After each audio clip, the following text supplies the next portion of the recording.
Good morning, students. Today we will continue our topic refraction of chapter 10 light, reflection and refraction. देखिए, मैंने आपको previous class में बताया था कि what is refraction of light. When light travels from one medium to another medium, then due to change in medium, speed of light also changes, which results in bending of light from its original path known as refraction of light. जैसा कि मैंने आपको पहले भी बताया है कि जब लाइट एक मीडियम से दूसरे मीडियम में ट्रैवल करती है तो मीडियम चेंज होने से लाइट की स्पीड चेंज हो जाती है, जिससे उसका पाथ चेंज हो जाता है और लाइट अपने ओरिजिनल पाथ से बैंड हो जाती है. This bending of light from its original path is known as refraction of light. ठीक है. अब हम अपने डे टू डे लाइफ में बहुत सारे ऐसे एक्सपीरियंसेस नोटिस करते हैं जो कि बेस्ड है ऑन रिफ्रैक्शन ऑफ लाइट पे. जैसे कि मैंने आपको प्रीवियस क्लास में बताया था कि एक वाटर फिल्ड बकेट में उसके बॉटम बेस पे कोई लेमन या कॉइन रखा हुआ हो और आप ऊपर से देखो तो वो लेमन और कॉइन आपको एक्चुअल पोजीशन से थोड़ा ऊपर और बड़ा दिखाई देगा. इसी तरह एक वाटर फिल्ड ग्लास टम्बलर में पेंसिल डिप है, ठीक है ना, उसका कुछ पार्ट वाटर के अंदर डिप है, कुछ एयर में है. तो जब आप उसे देखोगे तो जो एयर में पेंसिल का पार्ट है और जो वाटर में पेंसिल का पार्ट है वो एक स्ट्रेट पेंसिल नहीं फॉर्म करेंगे. ऐसा लगेगा कि जैसे वाटर में आके पेंसिल बैंड हो गई है, तो आपको पेंसिल बैंड होती हुई, कर्व्ड होती हुई दिखाई देगी because of refraction of light. ठीक है. इसके अलावा आप कोई प्लास्टिक या ग्लास स्लैब लीजिए और उसे प्रिंटेड पेज के ऊपर रखिए और फिर उस प्लास्टिक और ग्लास स्लैब से उस प्रिंटेड पेज के वर्ड्स देखिए तो वो वर्ड्स आपको थोड़े ऊपर उभरे हुए दिखाई देंगे. This is because of refraction of light. तो इस तरह से डे टू डे लाइफ में हम कई चीज़ें ऐसे नोटिस करते हैं जो इसलिए दिखाई देती हैं अपनी एक्चुअल पोजीशन से थोड़ी ऊपर या बड़ी because of refraction of light. ठीक है. नाउ अब हम एक एक्सपेरिमेंट करेंगे which is based on refraction of light. In this experiment we will take a table. हम सबसे पहले एक टेबल लेंगे. टेबल पे हम एक प्लेन वाइट पेज रखेंगे. वो पेज इधर उधर शिफ्ट ना हो, मूव ना करे, एक जगह स्टेबल रहे, तो हम नीचे से उसको सेलो टेप या फेविकॉल से फिक्स कर देंगे. ठीक है. फिर उस वाइट पेज के बिल्कुल सेंटर में एक रेक्टेंगुलर ग्लास स्लैब रखेंगे. ये देखिए ऐसे. और फिर उस ग्लास स्लैब को प्रेस करेंगे अपनी फिंगर्स से और पेंसिल से उसकी आउटलाइन ड्रॉ करेंगे. रेक्टेंगुलर ग्लास स्लैब है तो ऑब्वियस है जब आप उसकी पेंसिल से आउटलाइन ड्रॉ करोगे तो आपको एक रेक्टेंगुलर फिगर मिलेगा जिसको हम मार्क करेंगे ABCD. आप AB साइड की तरफ खड़े हो और आपके अपोजिट साइड है CD. ठीक है. अब आप क्या करेंगे, अब आप AP साइड की तरफ दो ऑल पिन फिक्स करेंगे P एंड Q. ठीक है. उन दो ऑल पिन को ऐसे फिक्स करेंगे कि जब आप उन दो ऑल पिन को ज्वाइन करें विद अ लाइन तो आपको एक स्लोपी इंक्लाइंड लाइन मिले जो ऑब्लिकली गिर रही हो साइड AB पे. ऐसे दो ऑल पिन P और Q मान लीजिए हम फिक्स करेंगे कौन सी साइड, रेक्टेंगुलर ग्लास स्लैब की साइड AB की तरफ दो ऑल पिन फिक्स करेंगे PQ. ठीक है. ऐसे फिक्स करेंगे कि जब आप उन्हें लाइन से ज्वाइन करें तो आपको इस तरह से इंक्लाइंड स्लोपी लाइन मिले which is following obliquely on side AB. फिर आप क्या करेंगे, फिर आप अपोजिट साइड यानी CD की तरफ जाएंगे और झुककर रेक्टेंगुलर ग्लास स्लैब के थ्रू दोनों ऑल पिन के फीट की इमेज को देखते हुए कि उनकी फीट की इमेजेस आपको कहाँ दिखाई दे रही हैं, तो इस साइड से आप देखेंगे तो इन दोनों ऑल पिन के फीट की इमेज आपको यहाँ कहीं नजर आएगी. उसके बिल्कुल सीधे सीधे आपको दो ऑल पिन और फिक्स करनी है RS किस तरफ, CD की तरफ। ठीक है, तो जैसे आप रेक्टेंगुलर ग्लास स्लैब की साइड CD की तरफ जाएंगे और झुककर इस साइड से रेक्टेंगुलर ग्लास स्लैब के थ्रू पहले वाली साइड में यानी कि AB साइड की तरफ जो PQ और पिन लगी हुई हैं उनकी फीट की इमेज को देखते हुए जो आपको इसी कहीं साइड दिखाई देंगी, ऑब्वियस है लेकिन थोड़ी आगे दिखाई देंगी, उसके बिल्कुल सीधे सीधे दो ऑल पिन लगानी है RS, ठीक है, टुवर्ड्स द साइड CD। फिर आप क्या करेंगे, इन दोनों ऑल पिन को लगा दिया और इनके दोनों ओर सर्किल ड्रॉ कर देंगे ताकि इनसे जो पॉइंट बन रहे हैं आप उनको अच्छी तरह से मार्क कर सको। इसी तरह PQ के भी चारों तरफ आप दो सर्किल ड्रॉ कर देंगे so that you can mark clearly the points obtained by PQRS। ठीक है, अब PQ ऑल पिन को हटा दीजिए, RS ऑल पिन को हटा दीजिए और इस स्लैब को भी हटा दीजिए। अब P और Q पॉइंट को ज्वाइन कीजिए और फिर इस PQ को मिला दीजिए AB से एट पॉइंट E। फिर आप RS को ज्वाइन कीजिए और मिला दीजिए CD से एट पॉइंट F और फिर E और F को मिला दीजिए।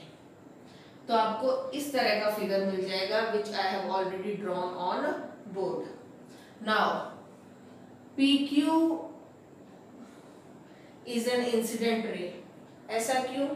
क्योंकि आप ये सोचिए सबसे पहले हमने दो ऑल पिन PQ, ठीक है, कहाँ लगाई थी, इन्हीं दो पॉइंट PQ पे। तो वो दो ऑल पिन जिसको आप PQ कह सकते हो या फिर उसको आपने पॉइंट PQ पे लगाई, ठीक है, वो दोनों ऑल पिन ऑब्जेक्ट थी और ऑब्जेक्ट साइड से जो रे आती है उसे हम कहते हैं इंसिडेंट रे। और ये लाइन PQ जैसे पॉइंट्स पे लगे हुए ऑल पिन यानी ऑब्जेक्ट की साइड से आ रही रे को रिप्रेजेंट कर रही है, तो ये होगी इंसिडेंट रे।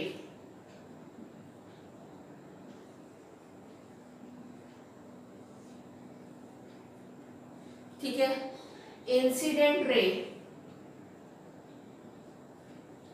ऑब्लिकली यानी कि तिरछी रेक्टेंगुलर ग्लास स्लैब की साइड AB पर गिर रही है। आपको देखिए PQ इंसिडेंट रे है जो रेक्टेंगुलर ग्लास स्लैब की साइड AB पे ऑब्लिकली तिरछी गिर रही है। गिरते ही इसका मीडियम एयर टू क्या हो रहा है, ग्लास। एयर को हम ऑप्टिकली रेरर मीडियम कहेंगे एज कंपेयर टू ग्लास, और ग्लास हो गया ऑप्टिकली डेंसर।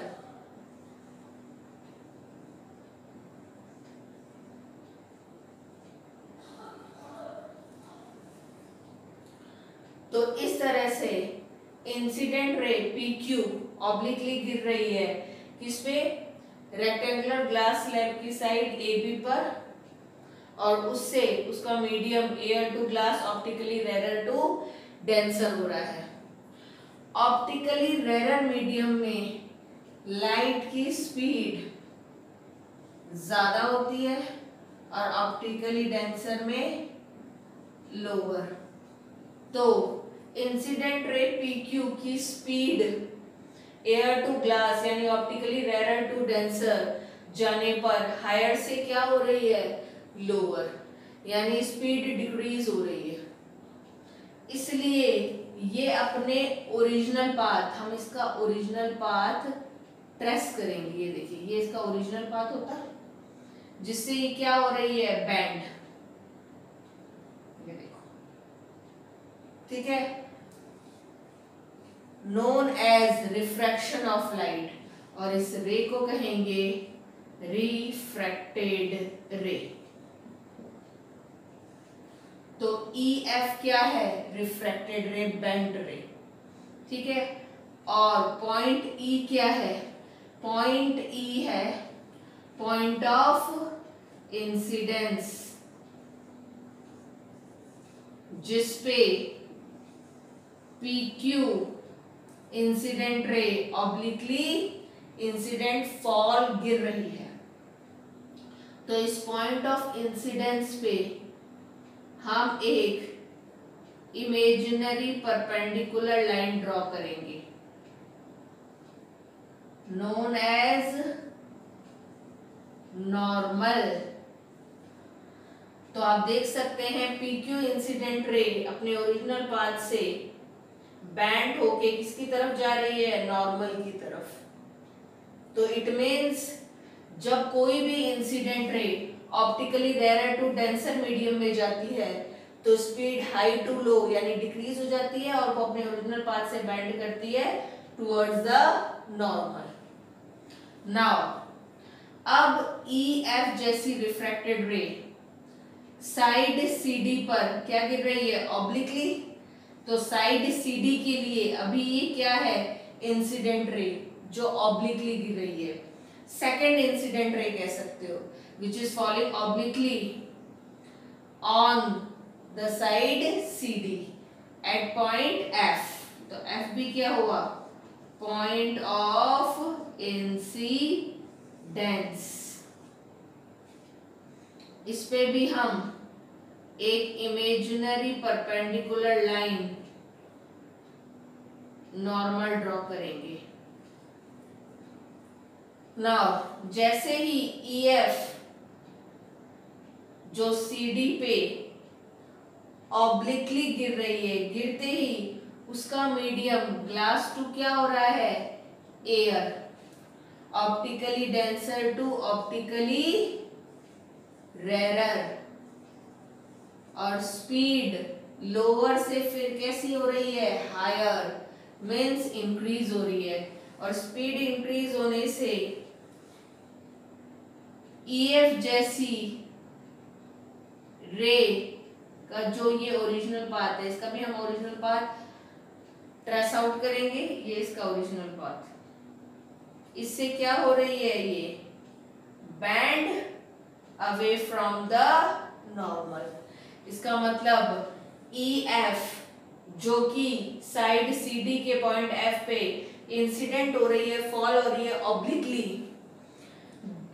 गिरते ही इसका medium glass to air optically denser to rare हो जाएगा, स्पीड लोअर टू हायर यानी इंक्रीज हो जाएगी और ये अपने ओरिजिनल पाथ से बैंड हो जाएगी अवे फ्रॉम द नॉर्मल।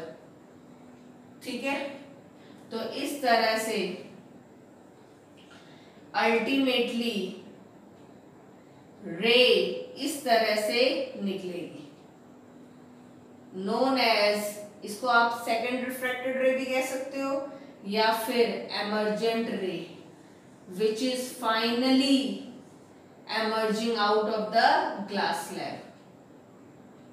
तो इस तरह से जब भी कोई लाइट रे ग्लास स्लैब से पास होती है तो वो 2 बार रिफ्रैक्ट बैंड होती है फ्रॉम इट्स ओरिजिनल पाथ, क्योंकि 2 टाइम्स उसका मीडियम चेंज होता है, air to glass, glass to air, optically rare to denser and denser to rare, और speed higher to lower, lower to higher, means decrease से increase होती है। इसलिए एक बार लाइट रे ओरिजिनल पाथ से टुवर्ड्स द नॉर्मल और एक बार away from the normal bend होती है। In this way light refracts 2 times while passing through a rectangular glass slab। अब अगला पॉइंट देखिए, नॉर्मल और इंसिडेंट रे के बीच के एंगल को कहेंगे एंगल ऑफ इंसिडेंस 1। नॉर्मल और इंसिडेंट रे के बीच के एंगल को क्या कहेंगे, angle of incidence 1 denoted with angle I1। फिर नॉर्मल और रिफ्रैक्टेड रे के बीच के एंगल को कहेंगे angle of refraction 1 denoted with R1। फिर ये रिफ्रैक्टेड रे जब साइड CD के पॉइंट F पे गिरती है ऑब्लिकली, तो साइड CD के लिए ये एक इंसिडेंट रे है, सेकंड इंसिडेंट रे, और इसके और नॉर्मल के बीच में जो एंगल बनेगा that is angle of incidence to I2। अब नॉर्मल और सेकंड रिफ्रैक्टेड रे यानी कि एमर्जेंट रे के बीच में जो एंगल बनेगा that is angle of refraction to R2। ठीक है, नाउ ये तो हुई कुछ रिलेटेड टर्म्स। ठीक है, अब आगे देखिए, जो आपकी इंसिडेंट रे है, ठीक है, और जो आपकी एमर्जेंट रे है, वो दोनों एक दूसरे के पैरेलल होती हैं। आप इंसिडेंट रे को जब आगे बढ़ाते हो उसका ओरिजिनल पार्ट ट्रेस आउट करते हो, और इसी तरह एमर्जेंट रे को भी पीछे की तरफ एक्सटेंड करो, तो आप देखोगे ये इंसिडेंट रे और ये एमर्जेंट रे दोनों एक दूसरे के क्या है, पैरेलल। ऐसा इसलिए बिकॉज द एक्सटेंट और degree of bending of light rays at two opposite sides of glass slab is equal and opposite.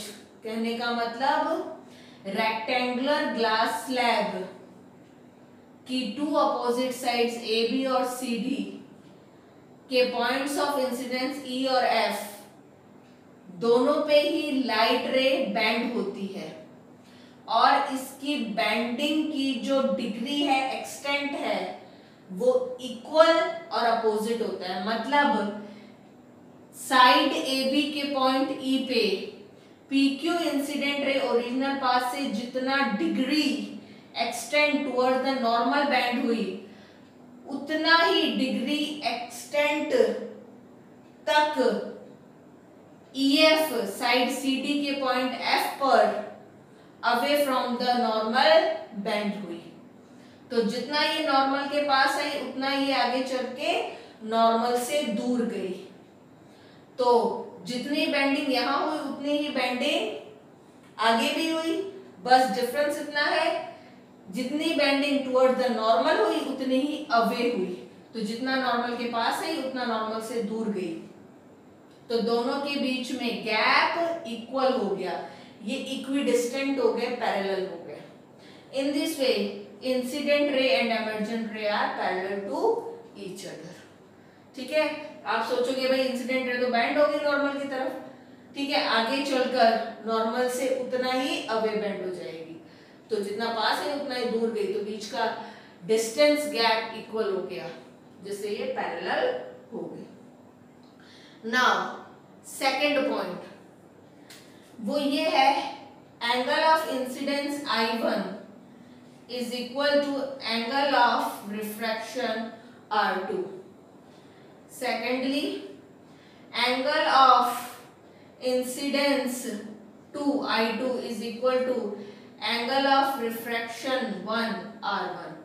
मतलब बाहर के ये दोनों एंगल आपस में इक्वल होंगे और अंदर के ये दोनों एंगल आपस में इक्वल होंगे।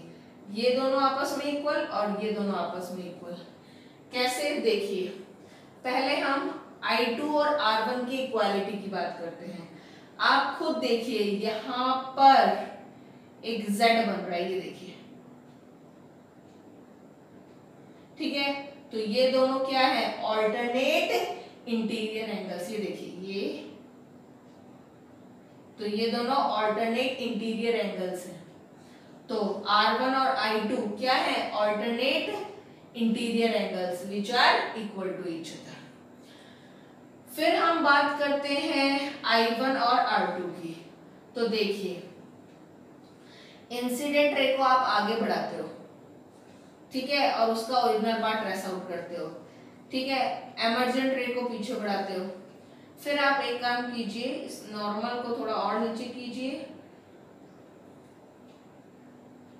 और इस नॉर्मल को थोड़ा ऊपर कर दीजिए। तो आपको यहाँ पे एक पैरेललोग्राम बनता हुआ दिखाई देगा, ये देखिए। अब पैरेललोग्राम का ये पूरा एंगल इसके इक्वल होगा और ये पूरा एंगल इसके इक्वल होगा। क्यों? क्योंकि ये दोनों वर्टिकली अपोजिट एंगल है और ये दोनों भी वर्टिकली अपोजिट एंगल है। तो मैं कह सकती हूँ angle 1 is equal to angle I1 and angle 2 is equal to angle R2। ठीक है, because these are vertically opposite angle. तो ये इसके इक्वल, ये इसके इक्वल। ठीक है, अब 1 और 2 भी आपस में इक्वल होंगे। क्यों? क्योंकि ये दोनों पैरेललोग्राम के अपोजिट एंगल्स हैं and we all know that opposite angles of parallelogram are equal to each other. तो 1 और 2 भी इक्वल होंगे। तो आप खुद कंपेयर कीजिए, 1 I1 के इक्वल, 2 R2 के इक्वल और 1 2 आपस में इक्वल, तो I1 और R2 भी इक्वल। ठीक है, तो इस तरह से ये रिलेशन भी प्रूव हो गया।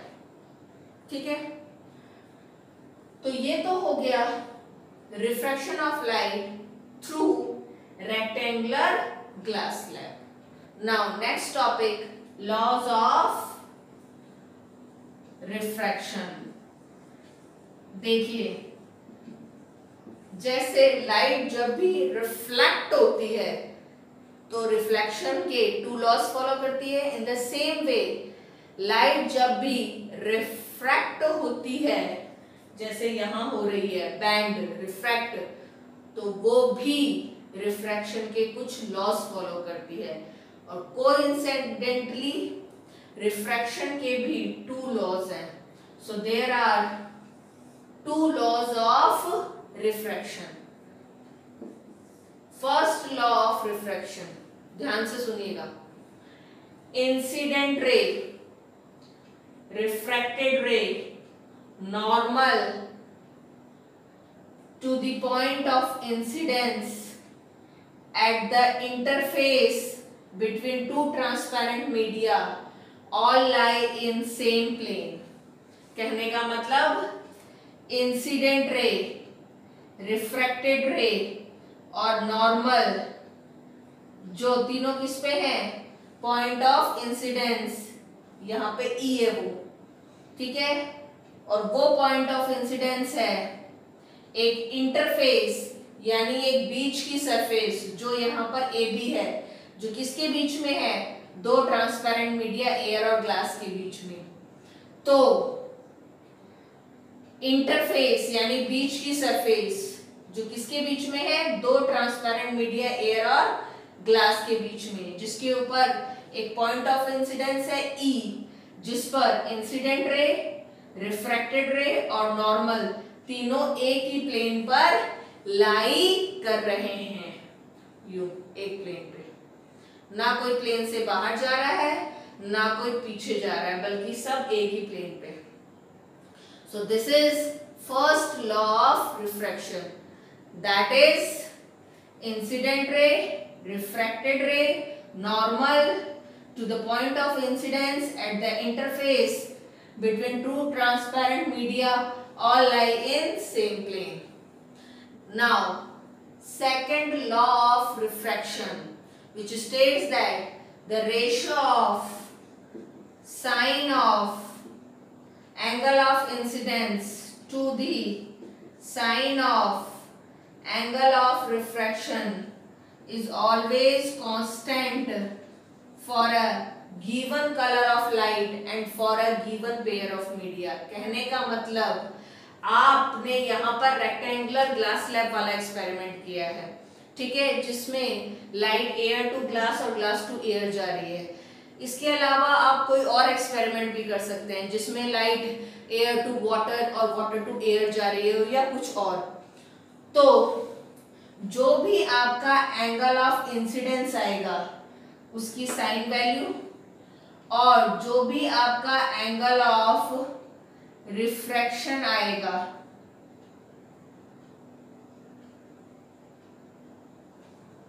उसकी साइन वैल्यू का जो रेशियो निकालेंगे वो हमेशा कांस्टेंट आएगा, बशर्ते हर बार आप पेयर ऑफ मीडिया सेम लेंगे, जैसे कि मैं ले रही हूँ एयर टू ग्लास, और कलर ऑफ लाइट सेम लेंगे, जैसे मैं ले रही हूँ व्हाइट लाइट।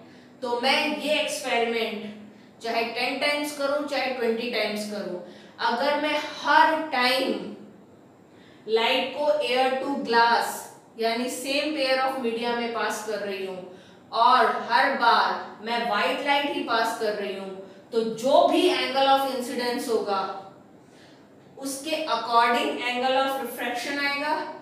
तो मैं दोनों की साइन वैल्यू का जो रेशियो निकालूंगी वो क्या आएगा, हमेशा कांस्टेंट सेम। और तो और ये जो कांस्टेंट वैल्यू आएगी, it is also the refractive index of medium 2 with respect to 1। यहां जो भी कांस्टेंट वैल्यू आई, जैसे 1.5, 2 जो भी आई, वो रिफ्रैक्टिव इंडेक्स भी होगी मीडियम 2 का, जो यहां ग्लास है उसका रिफ्रैक्टिव इंडेक्स होगा with respect to medium 1 air के रेस्पेक्ट में। अब आप सोच रहे होंगे कि ये रिफ्रैक्टिव इंडेक्स जिसको मैंने स्मॉल एन से डिनोट किया है 2:1, ये क्या होता है, ये हम नेक्स्ट टॉपिक में पढ़ेंगे। लेकिन अभी के लिए आप इतना समझ लीजिए कि जब आप यही एक्सपेरिमेंट 10 से 20 टाइम से कितनी बार भी करो, अगर आप हर बार एयर टू ग्लास जैसा सेम पेयर ऑफ मीडिया ले रहे हो और हर बार व्हाइट लाइट को एयर टू ग्लास पास करवा रहे हो, तो जो भी आप एंगल ऑफ इंसिडेंस लोगे 30, 45, 60, उसके according he angle of refraction आएगा और दोनों की साइन वैल्यू का जो रेशियो निकलेगा वो हर बार क्या आएगा, कांस्टेंट सेम। और जो मीडियम 2 यानी ग्लास के रिफ्रैक्टिव इंडेक्स जो कि किसके रेस्पेक्ट में निकल रहा है, मीडियम 1 एयर के रेस्पेक्ट में, उसके इक्वल होगा। मतलब यहाँ जो भी कांस्टेंट वैल्यू आएगी 1.5, 2, 2.2, 2.4 जो भी आ रहा है, ठीक है, वो रिफ्रैक्टिव इंडेक्स भी होगा ग्लास का मीडियम 2 का with respect to medium 1 air. ठीक है, this law is also known as Snell's law. इस लॉ को हम स्नेल्स लॉ भी कहते हैं। So these are the two laws of refraction. First one, incident ray, refracted ray, normal to the point of incidence at the interface between two transparent media, all lines same plane. Second law, the ratio of sine of angle of incidence to the sine of angle of refraction is always constant or same for a given pair of media and for a given color of light. It is also equal to refractive index of medium 2 with respect to 1, known as Snell's law। और इसको हम ऐसे mathematically लिखेंगे।